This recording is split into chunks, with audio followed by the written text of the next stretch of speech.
Welcome into the Fantasy Draft Room. I am Cody Smith at Cody Smith TFDR on X. Also floating around in the Discord waters. If y'all want to comment about anything, if you want to talk projections, we can do so over there or on X as well. Y'all can also get access to this sheet that you're looking at here. There's a bunch of other tabs below that give you a couple different views, put everything into ranking orders. If you want to look at certain positions and where they come out in total projections, you can do that. Just DM me, ask for it. I'll send you the link, get you verified, and we'll get you in for completely free. I just want to track how many people are actually using the tool or using the sheet, if I can do that, if at all possible. So do really appreciate you all tapping in for another edition of the projections for 2025 series. Today, the New York Jets. And apparently it's also just how many combinations of hoodies and hats can Cody pull off over the course of 32 days. I don't think I can make it fully. I know I can't with hoodies, but hats I think I might be able to do. So it just happened to do that whenever I started recording all these. I noticed I was wearing a hoodie in each one now. So we're just going to keep it rolling. We're going to do that from now on. But without further ado, let's get into the New York Jets. And unfortunately, this is one where we've been kicking off every team with offensive historicals. And this is our first team where we have a new head coach with Aaron Glenn. And that brings in a new offensive coordinator, bringing Tanner Ingstrad over from the Lions. He was the offensive passing game coordinator for the last 2 years with the Lions. He also coached as a offensive coordinator in the XFL with the DC Defenders back in 2019. But this is an interesting pairing because at the top, we're pairing Justin Fields and the Lions passing game coordinator. And if you look at you should know this off the top of your head, Justin Fields' passing attempts and the Jared Goff passing attempts over the past couple of years are vastly, vastly different. So I'm very interested to see how this offense plays out in 2025. And I'll give you a little bit of a rundown because there's not any real historical data. I don't think this team can really play anything like the Detroit Lions have been for the past couple of years, especially with the heightened pass volume. You're going to have an elite rushing quarterback as well, assuming that Justin Fields plays all 17 games. So where do these numbers kind of play out? This is the first time we're going to move away from that offensive historicals chart, and I'm just going to give you some numbers here to start things off. So looking at Justin Fields, the quarterback first, because I think that Tanner Ingstrad really has to format this offense around Justin Fields.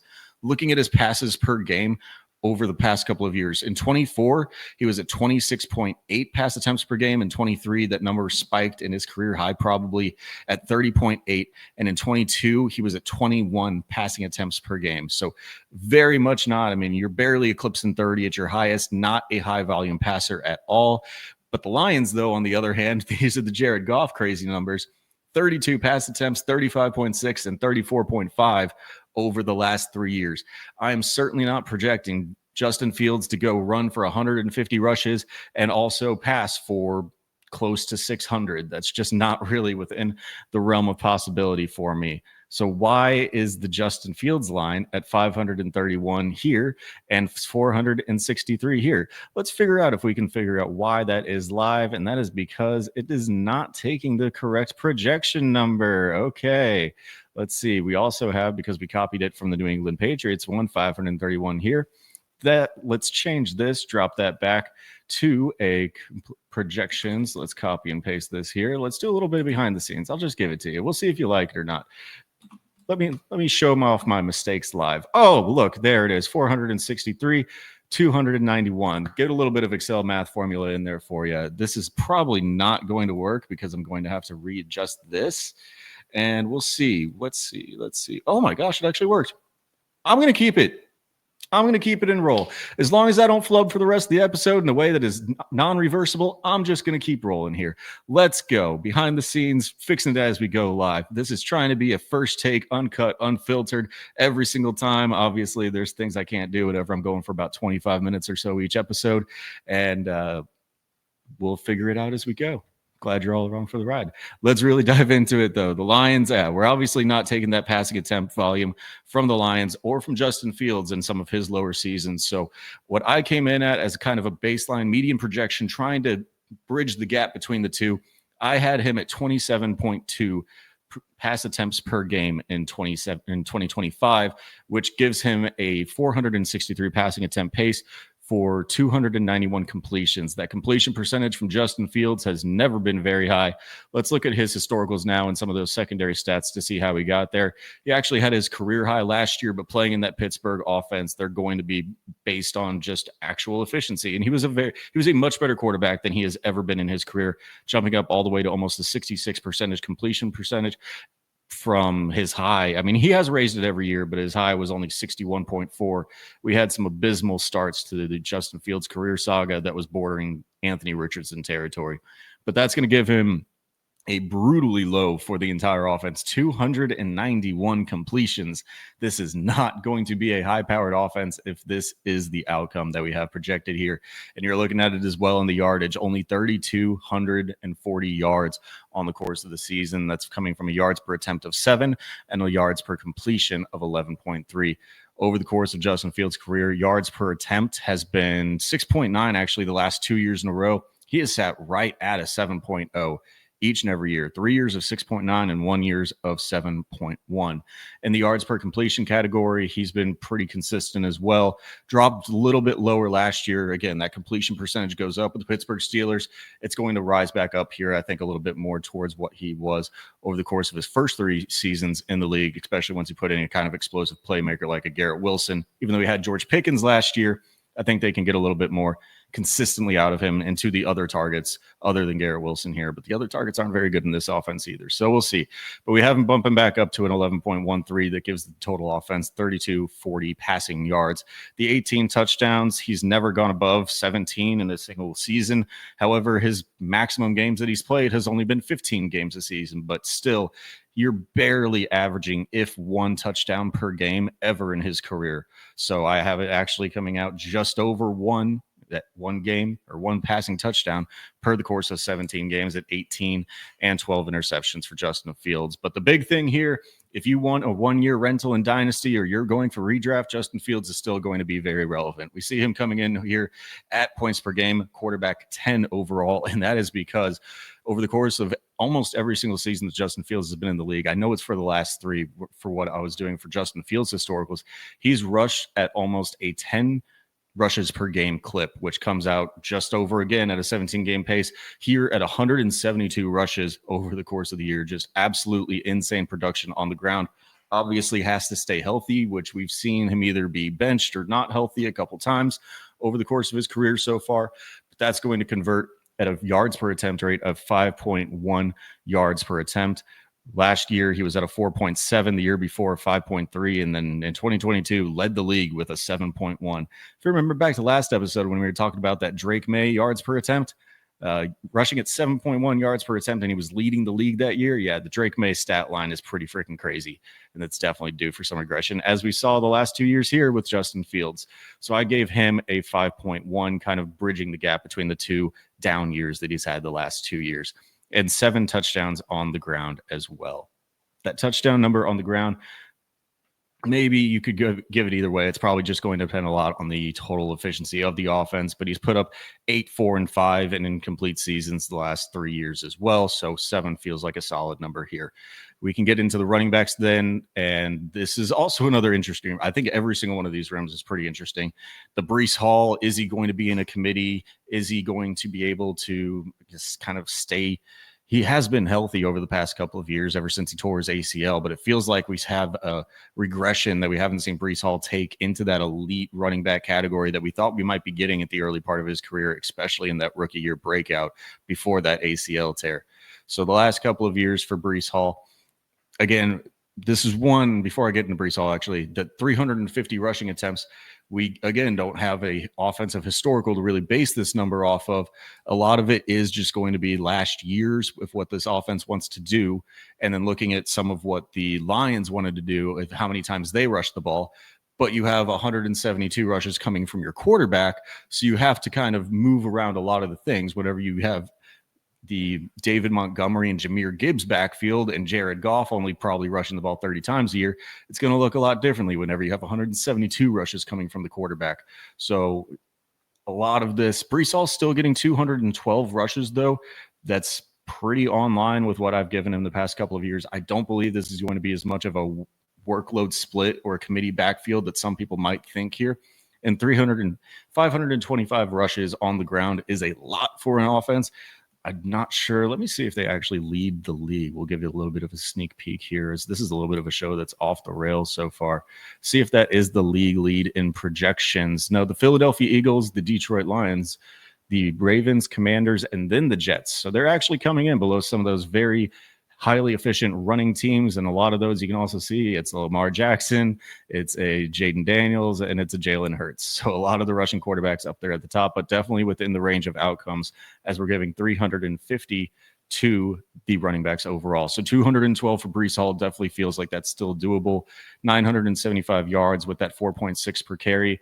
Last couple of years, he has dropped down every single year from 5.8 to 4.5 to 4.2. I'm thinking here, not hoping. We're obviously doing projections. We need a little bit more stronger words than that. But a 4.6, as you put in another rushing threat in the backfield alongside of him with Justin Fields, you have to commit a couple of resources on the defense to that. And hopefully with this new offense coming in, new offensive coordinator, changes all the way through this team, he can recover a little bit in that yards per attempt category that has been suffering over the last couple of years. 5 touchdowns on the ground, though. This is a lot of Justin Fields eating that up. And honestly, on the ground over the last 3 years, he's only had 4, 5, and 5. So this offense has just not been very efficient in getting the ball in the end zone at all. And you also put in a Justin Fields, we could probably nuke these numbers a little bit even more if we wanted to, if you don't think that the offense as a whole is going to take a step forward. But 63 targets as well. We've got the 93 targets to the running backs. I went through a little bit on this one and just trying to match up some of the Justin Fields numbers that we've seen for the targets to the running backs, some of the targets just that we've had the last couple of years whenever we've seen Breece Hall here, and then the additions last year, Braylon Allen and Isaiah Davis. But Breece Hall coming in with 63 targets. And this is down again just because you do have so many more rushing attempts, down from 95 and 76 the last 2 years. So dropping him down again about another 13 targets to get down to 63. For his catch percentage over the last year was 75. Career average has been 75.2. So an 82 is actually pretty high here for Breece Hall. It could come down a little bit, but you're dealing with running back targets. They can easily swing one way or another each year. So I'm still comfortable giving him here 52 catches, the 8.23 yards per catch.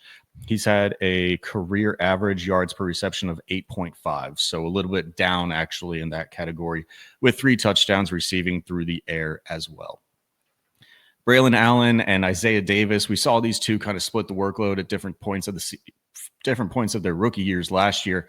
Braylon Allen, I don't think it's too meaningful to actually go into too much of the argument here between Braylon Allen and Isaiah Davis. The one thing I will mention here, as we split these running backs kind of working side by side as the backup to Breece Hall, it was interesting to see that Braylon Allen was pretty pitiful in terms of a yards per attempt average at 3.6 on 92 attempts last year versus Isaiah Davis, who had 5.8, but only on 30 carries. And I think one of those was a pretty long carry as well. So it might be a little bit skewed whenever you're only dealing with 30 carries, but just interesting to see that you did see a little bit more efficiency with Isaiah Davis versus Braylon Allen. And Braylon Allen coming in at a 3.6 is not anywhere near where that number needs to be for him to keep getting carries. So we might see this one flip, one to watch during the preseason and during offseason as well as we go forward. Both of those guys, I kind of just have it split right now. Again, these workloads can flip. And then they're also sharing 17 targets and 13 targets, 12 catches and 10 catches respectively for 94, 86 yards, 0. And I just gave the Isaiah Davis touchdown just because why not? Let's go. Got to put him somewhere. Can't always put him at just the higher one for receptions. Let's put it at the lower one here. Give Isaiah Davis a little bit of a nudge. Wrapping up the running back room and moving into the wide receiver room, there's really only one that matters. And we're hoping that this is the DJ Moore and Justin Fields experience where he gets to reunite with his college teammate and Garrett Wilson. We'll see if it happens. The problem that I have is at the very top, whenever you're only completing 291 passes for 3,240 yards, you almost have to take about half of that work. And I mean, he's still taking a lot. 90 out of the 291 completions. He's almost sitting at probably like what's off top of head, probably about 33% almost of targets completely, or of the completions completely. So 143 out of the 463.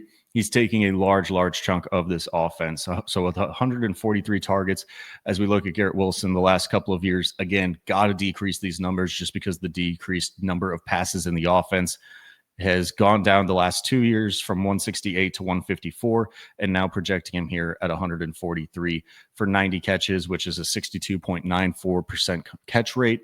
Catch rate over the course of his career has been 59.5. So it's just been some bad quarterback play that's driving a lot of that. If you look to last year when he had his best quarterback, he jumped up from 56.5 in his first 2 years to 65.6 with Aaron Rodgers. So not sitting up at a 65 yet, because I do think Aaron Rodgers is still, even last year in his form, was a much better passer of the football than Justin Fields has ever been in his career. But a 62.94, it's not that far of a drop.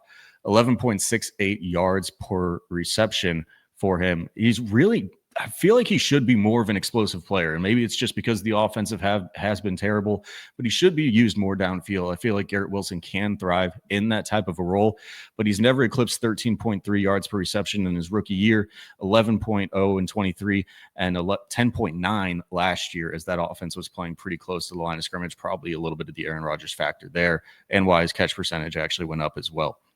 So putting him up, not putting him up above that 13, I could bump it up. I really could. With the passing offense of Tanner Engstrad coming in, it's tough, though, to put him just breaking out and giving like a 14 yards per reception when I haven't really seen him ever do it over 3 years.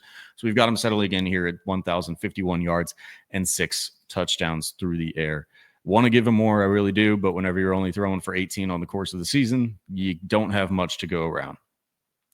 Then we get into the gross range of wide receiver. We've been told from the OTAs and mini camp, now we've got training camp coming up, so we might get to hear some more stuff. But Josh Reynolds, who has not even made it through 17 games on his team the last 2 years, he's been cut and unsigned the last 2 years after being on his team.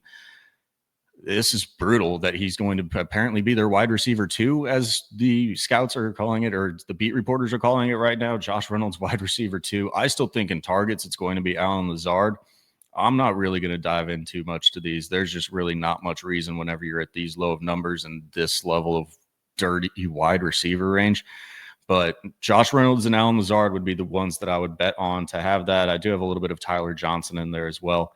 Allen Lazard, 54 targets, 31 catches for 447 yards. He's always been a bigger play guy for being that kind of big slot, right? So last couple of years, he's averaged 13, and 14 yards per reception last year whenever he was with this team. He's been with the team for 2 years now. And then we also have the Josh Reynolds experience. I don't know what to do here because the guy's been almost retired. Feels like a long time ago that I was at A&M watching him come back against LSU and catch that 2-point conversion to keep the dream alive. Been a long time. That's not the same Josh Reynolds. Oh my gosh, it is. Yep, I'm just that old. Okay. I thought I had the wrong Josh Reynolds sports reference page pulled up, but I do not. This is the same Josh Reynolds, and he's just been bouncing around to so many teams. It looks like he has about 10 listed there on the sheet. So we're all good. We can keep rolling with it. But 49 targets, 29 catches, 393 yards, and 1 touchdown. We've got some other things here at the bottom, but just a gross wide receiver room that you probably don't want to touch outside of Garrett Wilson. And then you have another mystery whenever your best tight end is probably Mason Taylor coming out of LSU as a decently high draft pick for the tight end position. Mason Taylor, you would assume, stepping into a tight end 1 role.